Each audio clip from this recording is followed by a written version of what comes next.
എല്ലാവർക്കും നമസ്കാരം. ഇന്ന് നമ്മുടെ ഒരു തനിനാടൻ അടുക്കളയിലാണ് പാചകം. നല്ല കാറ്റ്, നല്ല വെളിച്ചം, അതുപോലെ തന്നെ തീയും പുകയും ഒക്കെ കൊണ്ട് ഒരു പാചകം. ഒരു തനിനാടൻ വിഭവം കൂടെയാണ് ഞാൻ തയ്യാറാക്കുന്നത്. കുംഭമാസത്തിലെ ഭരണി നാളിലാണല്ലോ മാവേലിക്കര ചിട്ടുകുളങ്ങര അമ്പലത്തിലെ ഉത്സവം കൊണ്ടാടുന്നത്. ഈ ദിവസം ചിട്ടുകുളങ്ങര ഓണാട്ടുകരയിലെ എല്ലാ വീടുകളിലും കൊഞ്ചും മാങ്ങയും ഒരു വിശിഷ്ട വിഭവം തന്നെയല്ലേ. എല്ലാവർക്കും അറിയാമല്ലോ നാളെ കഴിഞ്ഞ് കുംഭഭരണിയാണെന്ന്. ചിട്ടുകുളങ്ങര അമ്മയുടെ അതിവിശിഷ്ടമായ ഒരു വിഭവമാണ് കൊഞ്ചും മാങ്ങയും ചേർത്തുള്ള ഒരു വിഭവം. ഈ കൊഞ്ചും മാങ്ങയ്ക്കും ഉണ്ടൊരു ഐതിഹ്യം, എല്ലാവർക്കും അറിയാമായിരിക്കും അല്ലേ. എങ്കിൽ തന്നെയും ഇതിൻ്റെ ഇടയിൽ ഞാനും ഒന്ന് പറയാം. നമുക്കിതെങ്ങനെ തയ്യാറാക്കുന്നതെന്നൊന്ന് കണ്ടു നോക്കാം. ഇതൊരു ഏകദേശം ഒരു 150 ഗ്രാം കൊഞ്ചുണ്ട്. ഇതിങ്ങനെ വൃത്തിയാക്കി തന്നെയാണ് കിട്ടിയത്. ഇതിൻ്റെ തലയും കൊമ്പും ഒക്കെ മാറ്റി തന്നെയാണ് നമുക്ക് കിട്ടിയിരുന്നത്. ഇതൊക്കെ ഈ രീതിയിലൊന്ന് റോസ്റ്റ് ചെയ്തെടുത്തിട്ട് നമുക്ക് 1-2 പ്രാവശ്യം നന്നായിട്ടൊന്ന് കഴുകിയെടുക്കണം. ചെറിയ മണ്ണൊക്കെ ഉണ്ടാകും ഇതിൽ, അതൊക്കെ പോകാൻ വേണ്ടി നന്നായിട്ട് കഴുകിയെടുക്കാം. അധികം പുളിയില്ലാത്ത മാങ്ങയാണ് ഇതിന് ഏറ്റവും നല്ലത്. പുളിയുള്ള മാങ്ങയാണെങ്കിൽ കുറച്ച് നേരം അരിഞ്ഞ് വെള്ളത്തിലിട്ട് പുളി കളഞ്ഞെടുക്കാം. ഞാൻ 2 മാങ്ങയാണ് ഇതിലേക്ക് ഇടുന്നത്. ഇത് കണ്ടോ, ചെറിയൊരു ഉരൽ. എനിക്ക് ഏറ്റവും ഇഷ്ടപ്പെട്ട ഒന്നാണിത്. എല്ലാം നല്ല വിശാലമായിട്ട് ചതയ്ക്കാനും ഇടിക്കാനും ഒക്കെ പറ്റും. ഇതിനൊരു ഉലക്കയും ഉണ്ട് കേട്ടോ. എൻ്റെ അമ്മ എന്നെക്കൊണ്ട് നിർബന്ധിപ്പിച്ച് വാങ്ങിപ്പിച്ചതാണ്, എണ്ണ കാച്ചുവാൻ വേണ്ടി മരുന്നടിക്കാൻ. ഇതാണ് പഴയ ആൾക്കാരുടെ ഒരു ഗുണമെന്ന് പറയുന്നത് അല്ലേ. ഇപ്പം എന്ത് പ്രിയപ്പെട്ട ഒരു സാധനമാണ് ഇതെന്നറിയാം. എൻ്റെ 2 കൈപ്പിടി യോളമുണ്ട് തേങ്ങ. അതിലേക്ക് നമുക്ക് ഒരു 1/2 ടീസ്പൂൺ മഞ്ഞൾപ്പൊടിയും 1/2 ടീസ്പൂൺ മല്ലിപ്പൊടിയും ഒരു 2.5 ടീസ്പൂൺ മുളക് പൊടിയാണ് ഞാൻ ഇട്ട് കൊടുക്കുന്നത്. എല്ലാം കൂടെ നമുക്കതിലൊക്കെ ഇട്ട് കൊടുത്ത് നന്നായിട്ട് ഒന്ന് ചതച്ചെടുക്കാം. ഒരു 10-12 ചുവന്നുള്ളിയും കൂടെ ഉണ്ട്, ആവശ്യത്തിന് കറിവേപ്പിലയും. എന്നും നല്ല സുഖമായിട്ട് നമുക്കിതിനകത്ത് ചതച്ചെടുക്കാം. ഈ കൊഞ്ചും മാങ്ങയ്ക്കും ഒരു ഐതിഹ്യം ഉണ്ടെന്ന് പറഞ്ഞായിരുന്നല്ലോ, അത് നമുക്ക് ഒന്ന് പറയാം. എനിക്കറിയാവുന്ന രീതിയിൽ ഞാനൊന്ന് പറയുവാണേ. ചിട്ടുകുളങ്ങര ഓണാട്ടുകരയിലുള്ള ഒരമ്മ, ഒരു പ്രായമുള്ള ഒരമ്മ. ചിട്ടുകുളങ്ങര കുംഭഭരണി നാളിൽ അന്ന് അമ്മ സാധാരണ പോലെ കൊഞ്ചും മാങ്ങയും പാകമാക്കി അടുപ്പത്ത് വെച്ചിരിക്കുന്ന സമയത്ത് അമ്പലത്തിലെ കുത്തിയോട്ട ഘോഷയാത്ര അതുവഴി വരുന്നു. ആ അമ്മയ്ക്ക് അതിയായ ആഗ്രഹം ഈ ഘോഷയാത്ര കാണുവാൻ. പക്ഷേ കൊഞ്ചും മാങ്ങയും അടുപ്പത്ത് വെച്ചിരിക്കുവാണല്ലോ. ആ സമയത്ത് ആ അമ്മ ഭഗവതിയെ വിളിച്ച് പ്രാർത്ഥിച്ചു. അമ്മേ ദേവി മഹാമായേ, എനിക്ക് ഈ ഘോഷയാത്ര കണ്ടേ മതിയാവൂ. എൻ്റെ കൊഞ്ചും മാങ്ങയും കരിയാതെ ഒന്ന് നോക്കിക്കോണേ, കാത്തോളണേ എന്ന് പ്രാർത്ഥിച്ചു. എന്നിട്ട് ഈ വീട്ടമ്മ വീടും പൂട്ടി ഘോഷയാത്ര കാണുവാൻ പോയി. ഘോഷയാത്രയെല്ലാം കഴിഞ്ഞ് ഈ അമ്മ തിരിച്ച് വീട്ടിൽ വന്നപ്പോൾ വളരെ അത്ഭുതകരമായി ഒരു കാഴ്ച കണ്ടു.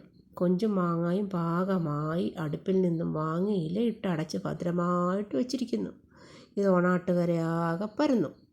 അവിടെ ഭഗവതിയുടെ സാന്നിധ്യം ഉണ്ടായി എന്നാണ് ഈ അമ്മയുടെ ഒരു വിശ്വാസം. വേറെ ആരും ആ വീട്ടിലുണ്ടായിരുന്നതുമില്ല. അന്ന് മുതൽ ഓണാട്ടുകരയിലെ എല്ലാ വീടുകളിലും അമ്മയ്ക്കൊരു നിവേദ്യമായിട്ടാണ് ഈ കൊഞ്ചും മാങ്ങായും ഉണ്ടാക്കുന്നത് എന്നാണ് ഇതിൻ്റെ ഒരു ഐതിഹ്യം. പിന്നെ ഉത്സവം തുടങ്ങുന്ന ആദ്യത്തെ ദിവസം മുതൽ തന്നെ അമ്പലത്തിൻ്റെ റോഡ് സൈഡുകളിലെല്ലാം കൊഞ്ചും മാങ്ങയും നിരന്നിരിക്കും. അമ്പലത്തിൽ നിന്നും വരുന്ന ഭക്തജനങ്ങളെല്ലാം തന്നെ ഈ കൊഞ്ചും മാങ്ങയും വാങ്ങി പോകുകയും ചെയ്യും. ഞാൻ അതാണ്ട് ഇതിലെല്ലാം ചേർത്ത് കഴിഞ്ഞു. ഇതിൽ ഏകദേശം 1 ഗ്ലാസ് വെള്ളത്തോളം ഞാൻ ചേർത്തു. ആവശ്യത്തിന് ഉപ്പുകല്ലാണ് ഞാനിതിൽ ചേർത്തിരിക്കുന്നത്. എല്ലാം ചേർത്ത് അടുപ്പത്ത് വെച്ചു. ചട്ടിയാണെങ്കിൽ ഇച്ചിരി വലിയൊരു ചട്ടിയാണ്, പുതിയ ചട്ടി. ഞാനിത് മയക്കി ഇതിന് വേണ്ടി വെച്ചിരുന്നതാണ്. ഇതിൻ്റെ ചട്ടിയുടെ വക്ക് കണ്ടോ, നല്ല വണ്ണമല്ലേ. എൻ്റെ അമ്മ പറയാറുണ്ട് ചട്ടി നോക്കി എടുക്കുമ്പോൾ ചട്ടിയുടെ വക്കിന് നല്ല കട്ടിയുള്ളത് നോക്കി എടുക്കണമെന്ന്. ചട്ടിയല്ലേ തട്ടിയാലും മുട്ടിയാലും ഒന്നും പെട്ടെന്ന് പൊട്ടിപ്പോകരുതെന്ന്. അങ്ങനെയുള്ള ഒരു ചട്ടിയാണ് ഞാൻ നോക്കിയെടുത്തിരിക്കുന്നത്. ഇതാ ചെറുതായിട്ട് തിളയൊക്കെ വന്നിട്ടുണ്ട്. നമുക്ക് അതൊന്നുകൂടെ അടച്ചൊന്ന് വെച്ച് ചെറിയ തീയിൽ നമുക്കൊന്ന് നന്നായിട്ടൊന്ന് വറ്റിച്ചെടുക്കണം. തീയൊക്കെ നല്ല രീതിയിൽ കത്തുന്നുണ്ട്. ഒത്തിരി തീ കത്തിയാലും നമ്മുടെ കറി മങ്ങിപ്പോകും. അതുകൊണ്ട് ഒരു മീഡിയം ലെവലിൽ നമുക്ക് തീ കൊടുക്കാം. അതിലൊന്നൊന്ന് പറ്റട്ടെ.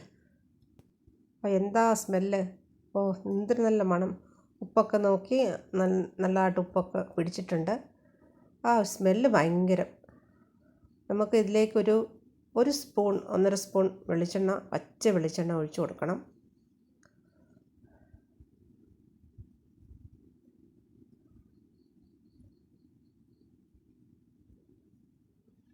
കറി ഏകദേശം എല്ലാം നന്നായിട്ട് പറ്റിക്കഴിഞ്ഞ് നമുക്ക് വാങ്ങി വയ്ക്കാം.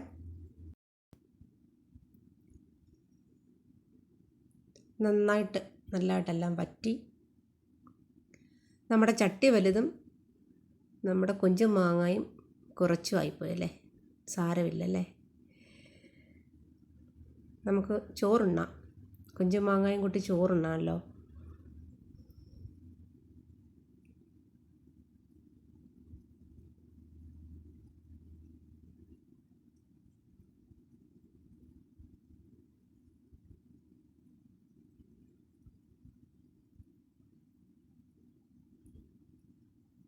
ഇവിടെ ഒരാൾ വിശന്നിരിപ്പുണ്ട്, നമുക്ക് ചോറ് കൊടുക്കാം.